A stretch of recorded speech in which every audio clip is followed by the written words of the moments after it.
So this is going to be my quick little tutorial for how to use OBDELEVEN, just more of the basic stuff, or if you've first got one. I know there's a lot of videos out there that kind of cover this kind of thing, but I find it's, in specific areas where I'm just going to try to do a generalized conclusion of it. It is similar to VCDS. Some people argue that it's less. I've yet to find something that I can't do on it that you could do with a VCDS. I mean, yes, having a laptop in your car is definitely different than just a tablet. But again, like I said, I especially with the Pro version, you should have no issues there. So, for example, you can see I've got the Pro version. So again, we're at the car here. We could scan it and look for fault codes. So that would do that. What I'm just going to show quickly is just again the overview. These are your control units. So each thing is going to have its own set of parameters or info, that kind of thing. And then I'll show you the generalized screen. So you have all your stuff. This is specific. So you want to back up, you just back up the engine. That's it, nothing else.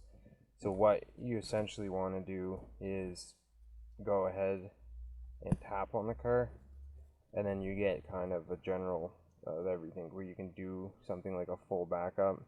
You can name it, beginning of OBD, before you got it, whatever, so okay, this is what my car was like before I got it, just in case you do change anything. It does take a while. I'm not going to do it right now. My car battery has limited time as I'm not running it right now, so I don't want to kill it. That's the one downside of this, I guess. If you do have a battery maintainer, try to put it on your car if you're going to be sitting in it a long time like me. So that would be how to back it up. Essentially, again, your control units is what I just showed you. It's all that kind of stuff there. So each individual control module or separate piece, and that's how you could go into, if you're just dealing with the engine or a certain thing, air conditioning, that's how you can kind of limit that down. Obviously you have your info, which is going to give you a VIN kind of thing like that. The mileage, obviously, I believe it doesn't show it unless the car is running. So mine has 330,000 on it. And again, then you got your history. It shows kind of what we've done. I did do kind of a backup there in my earlier video that I was testing out. And again, there's just some other stuff that will show you all your history, so you know what you've changed at least. Now again, the apps is what everyone thinks. Okay, yeah, you have to pick the apps to do anything. No, this is just the easier way of doing it. So essentially, you want to pay 10 credits, so I got 255. You can get 500 for 45 bucks. I know some people think that's a ripoff, but again, you want to do something quick, and no, it's not going to mess up your car, then you do it. Like I have the remote window function on both my vehicles. You just use the regular fob, press and hold the unlock for the windows down, press and hold the lock for the windows up.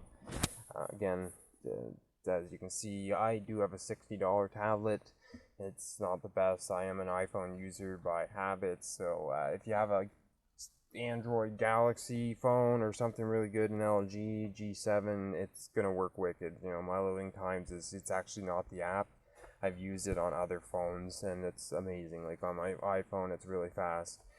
The only reason I'm showing the Android is because it does have some of the full features, like charts and that kind of thing. For the iPhone, unfortunately, it shows a lot of stuff and they're still developing it. They've got plans for the first quarter of this year, which has already gone by, the second quarter, the third quarter, and the fourth quarter for what they're going to be actually releasing to make the iPhone identical to the Android, as the older version of the device was only for Android. So this parts market thing, show you quickly, is I believe it's just more if you want to mark down your parts that you need for your car and kind of keep in the list.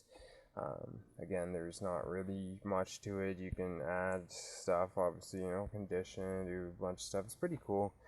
Again, it's like VAGCOM or VCDS. Some people will argue and say no, it's not. I've yet again to find stuff that really makes it a difference, or at least justifiable to spend that much on a VCDS device. And again, have a computer in here, because most people have iPhones or Androids. If you're an Android user, again, you're lucky because you got all the full features already. Well, You don't have to go buy a $60 tablet, but at least I don't need a $200 computer or more just to make it run. So again, your gauges are pretty interesting. They're going to show you obviously what you can see here, that kind of gauges. It's pretty neat. Like for example, we could go to the like battery voltage. It's dying on me, unfortunately. It needs to be charged, but it's just under 12 because again the car is just in the on position, as it won't work without it. My biggest complaint with it is that you do need Wi-Fi, unfortunately, to be able to run a lot of things. Obviously, if you have a phone with data, which 95% of us do now, that's no problem. It doesn't hog your data. It's not draining and using gigabytes of data. It's very, very little. But you just need that connection. I'm hoping in the future they have an offline mode, so you don't need to do that, because unfortunately my tablet is not basically a data tablet, so I need to connect to either the hotspot on my phone if I'm out and about, or right now I'm really close to my my place, so I can get the Wi-Fi. So again, this is kind of just a general overview. The manuals, again, I'm hoping they add more stuff in, but a lot of it, unfortunately, as we own German cars with Volkswagens and Audis, is they are in Volkswagen, Volkswagen in German. To say the least. So, to add another key fob was cool. I learned that. I actually ended up reprogramming my own key fob. It wouldn't unlock and lock the car. No, it wasn't the batteries or anything. The same batteries in it from when it wasn't working, and it's fine. So, again, my big thing I'll show you as well is just, for example, on one of my other videos, I just showed a quick thing about the basic settings on how to do like the fuel pump prime. So for example, you go to fuel supply pump activation. In that case there, you can see there's a few other things. I haven't really messed with it. Again, I'm not sure. This car has already had some issues with Volkswagen Moncton, New Brunswick, Canada, and yeah, so I don't really want to mess with it too much. EEPROM is definitely an interesting one as well. As you can see there's a lot of stuff that looks foreign. This is the stuff that you don't want to play around with unless you know what you're doing, but again, that's why we back up everything before we do it. There's a lot of other things that you can see that will give you a lot of data. Coding is where you can do the stuff that the apps do in long form without paying for it, or anything you need to do involving coding.